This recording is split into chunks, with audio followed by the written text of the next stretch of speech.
You're now watching The Walk Daily. President Joe Biden made a speech on Juneteenth talking about how proud he is of his administration and the steps they've taken towards the expungement of folks' records when they had federal cannabis possession charges.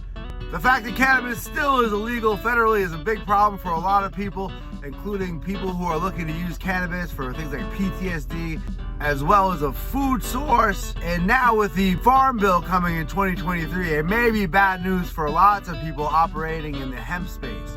They're looking to maybe classify cannabis that has any psychoactive effect like Delta 8 or Delta 10 differently than cannabis that would be used for wood or cinder blocks.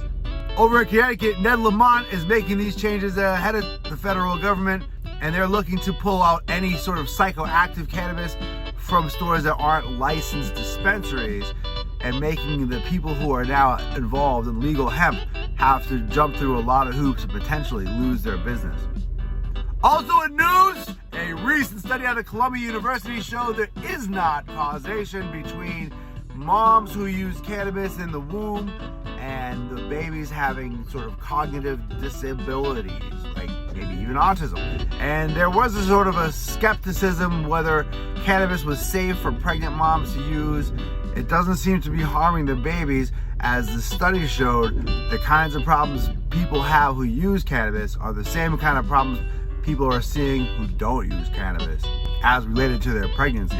This flies in the face of a study coming out of Canada last year that said that folks who use cannabis, their babies are going to be more likely to have cognitive disability. Also in news, Pennsylvania is giving almost $400 million to a number of projects in Pennsylvania that are looking at hemp as an alternative for food and fuel and energy. $300 million is going to one particular startup that operates as a non-profit working with Penn State, and they're looking to incorporate as part of a STEM project the use of hemp to supply the needs of the country in high school and colleges. Thanks for watching The